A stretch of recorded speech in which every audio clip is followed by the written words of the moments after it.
అప్పుల బాధలు వెంటాడుతున్నాయా? అయితే 6 JVR వారి జాతిరత్నాలు ధరించండి. హలో అండి, అందరికీ నమస్కారం. నేను మీ కట్టా కార్తీక్. డిసెంబర్ 4వ తారీఖున రష్యా అధ్యక్షుడు పుతిన్ ఇండియాకి రాబోతున్నారు.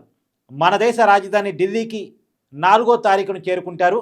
4, 5 2 రోజుల పాటు కూడా భారతదేశంలోనే ఉంటారు. ఇయాల డిసెంబర్ 2 కాబట్టి ఇంకొక 2 రోజుల్లో వస్తారు. 2 రోజుల పాటు భారతదేశంలోనే ఉంటారు. దేశ ప్రధాని మోడీతోటి సమావేశం అవుతారు.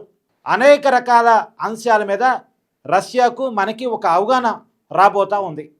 ఇప్పుడు ఇండియాకి పుతిన్ రావటం, మోడీ గారితో భేటీ కావటం, 2 రోజుల పాటు ఇండియాలోనే స్టే చేయటం, ఈ అంశాల మీద మినిట్ టు మినిట్ అమెరికా ఆరా తీస్తూ ఉంది. ఇప్పుడు అమెరికా గుండెల్లో భయం పుడుతూ ఉంది.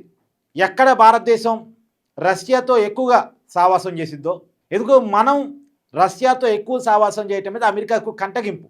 ఇప్పటికే మనం రష్యా దగ్గర ఎక్కువ చమురు కొనుగోలు చేస్తున్నామనే పేరుతోటి గతంలో మన మీద సుంకాల బాధలు చూసాం మనం.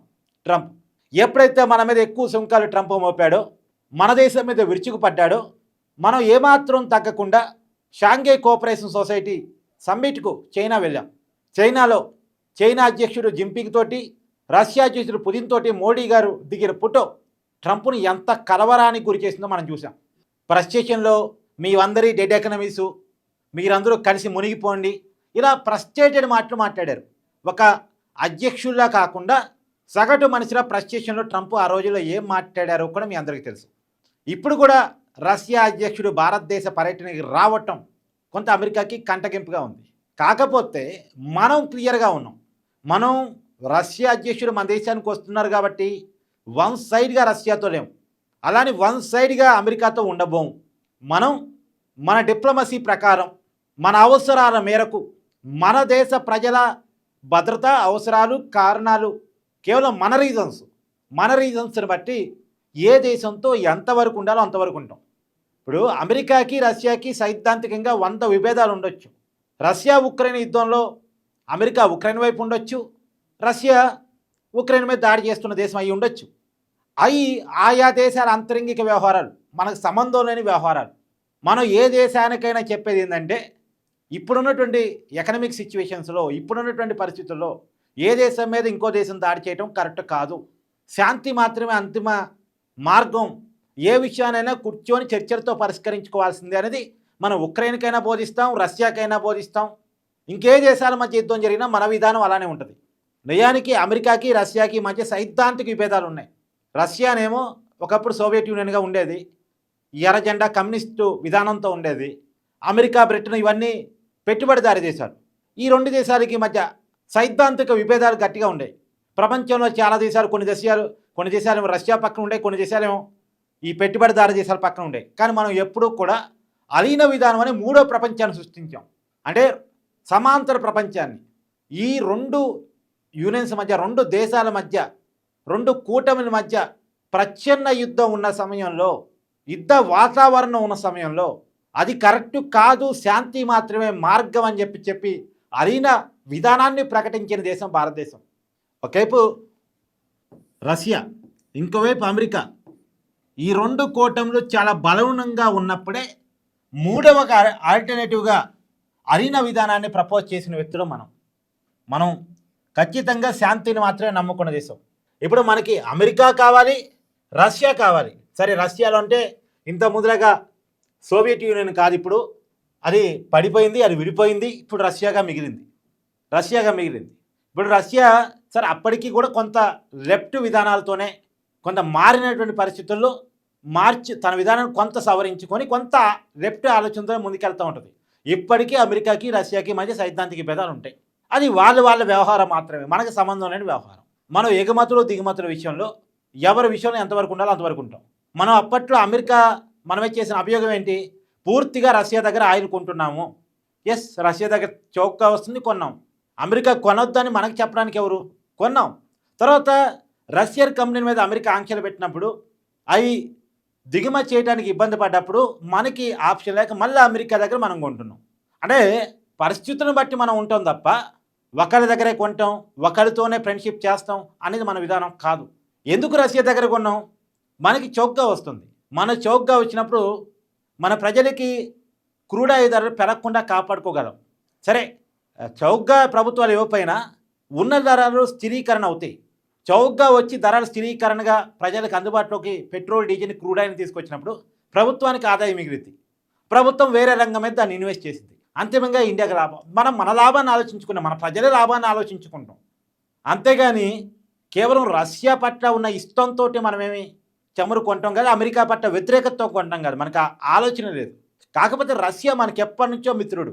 మనకి స్వతంత్రం వచ్చినప్పటి నుంచి అనేక విషయాలు రష్యా సహకారాన్ని మనం తీసుకుంటూ వచ్చాం. పాకిస్తాన్తో యుద్ధం జరిగినప్పుడు ఇండియా వర్సెస్ పాకిస్తాన్ యుద్ధం జరిగినప్పుడు అమెరికా పాకిస్తాన్ పక్కన ఉంది, రష్యా మన పక్కన ఉంది. అమెరికా పూర్తిగా పాకిస్తాన్ పక్కన ఉంది 1964 ఆ టైంలో, ఇందిరాగాంధీ టైంలో పాకిస్తాన్తో యుద్ధం వచ్చినప్పుడు. పాకిస్తాన్కి ఆయుధాలు సప్లై చేసింది అమెరికా, డబ్బులు ఇచ్చింది అమెరికా. అదే సమయంలో మనకి ఆయుధాలు ఇచ్చింది రష్యా. రెండోది, రష్యాతో మన దగ్గర మనకుండేటువంటి కొలాబరేషన్ ఎలా ఉంటుందంటే, వాళ్ళతోటి టెక్నాలజీ షేరింగ్ చేసుకుంటాం, మ్యానుఫ్యాక్చరింగ్ షేరింగ్ చేసుకుంటాం, అంటే కలిసి ఉత్పత్తి చేస్తాం, కలిసి టెక్నాలజీని షేర్ చేసుకుంటాం. మన టెక్నాలజీని వాళ్ళ టెక్నాలజీని పూర్తిగా వాళ్ళది కొద్దిగా టెక్నాలజీ ఎక్కువ కాబట్టి మనం ఉపయోగించుకుంటాం. మొన్న పాకిస్తాన్ ఇండియాకి యుద్ధం వచ్చినప్పుడు కూడా మనం వాడినటువంటి బ్రహ్మోస్ కానీ, మనం వాడినటువంటి S-24 కానీ, ఇవన్నీ కూడా మనం రష్యన్ టెక్నాలజీ డెవలప్ చేసుకున్నవే. ఇప్పుడు బ్రహ్మోస్ షిప్లను మనం తయారు చేస్తున్నాం రష్యా టెక్నాలజీ వాడుకొని.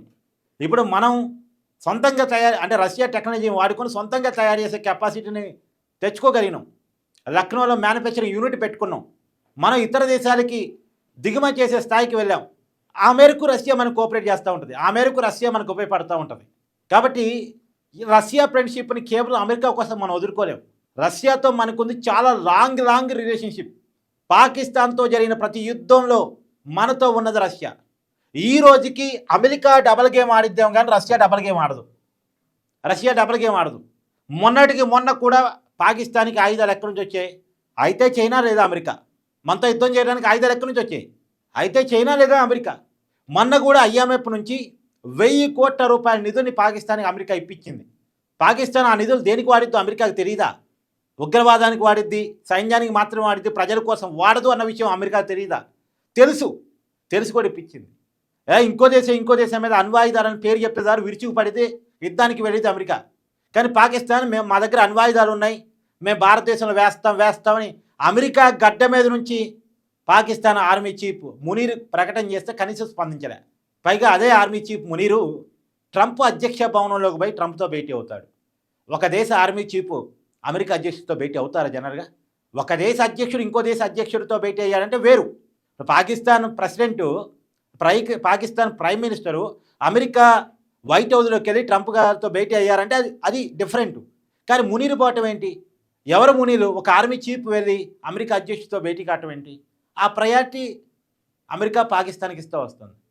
అందుకనే మనం మన ఫ్రెండ్షిప్ను వదులుకోవడానికి సిద్ధంగా లేము. ఎప్పుడు ఎలా ఉంటాడో తెలియనటువంటి అమెరికా వాడి కోసం మనం ఎందుకు మన లాంగ్ రన్ ఫ్రెండ్షిప్ను వదులుకుంటాం?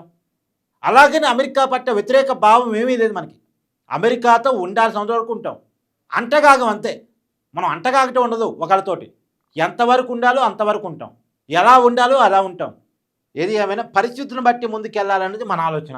మన డిప్లొమసీ ఏంది? మారుతున్న పరిస్థితులను బట్టి ముందుకెళ్ళాలి, మన దేశ అవసరాలకు అనుగుణంగా ముందుకెళ్ళాలి, మన దేశ ఇంట్రెస్టులే మనకి ముఖ్యం కావాలి అనేది మన ఆలోచన. ఏదేమైనా డిసెంబర్ 4-5 తారీఖుల్లో రష్యా అధ్యక్షుడు పుతిన్ ఇండియాకి రాబోతున్నారు, న్యూఢిల్లీ చేరుకోబోతున్నారు, మోడీతో భేటీ కాబోతున్నారు, 2 రోజుల పాటు భారతదేశంలోనే స్టే చేయబోతున్నారు. భారత్ రష్యా సంబంధాలు మరింతగా పెరిగేటువంటి అవకాశాలు కనపడుతూ ఉన్నాయి. అయితే ఈ మధ్యకాలంలో కొద్దిగా రష్యా నుంచి మనం చమురు కొనుగోలు తగ్గించాం కాబట్టి, సరే అమెరికా ఒత్తిడా లేదు మారిన పరిస్థితుల విపరీతమైనటువంటి ఆంక్షలు రష్యా కంపెనీ మీద ఉండటం కారణమా ఏదేమైనా రష్యా దగ్గర కొద్దిగా చమురు కొనటం తగ్గించాం కాబట్టి ఆ విషయం మీద ప్రధానంగా చర్చ వచ్చే అవకాశం ఉంది. మరి రాబోయే కాలంలో వీరిద్దరి మధ్య ఎలాంటి చర్చలు వస్తాయి, ఎలాంటి అవుట్కమ్ బయటకు వస్తాయి అనేది కూడా మనం చర్చించే ప్రయత్నం చేద్దాం. కానీ మనం రష్యా అధ్యక్షుడు పుతిన్ ఆహ్వానించడం, ఇండియాలో 2 రోజులు స్టే చేయటం, మనం ప్రధాని మోడీ గారు భేటీ కావటం, ఇది ట్రంప్కి కొంత ఇబ్బంది కలిగించే అంశమే. చూద్దాం ఏం జరగబోతుంది.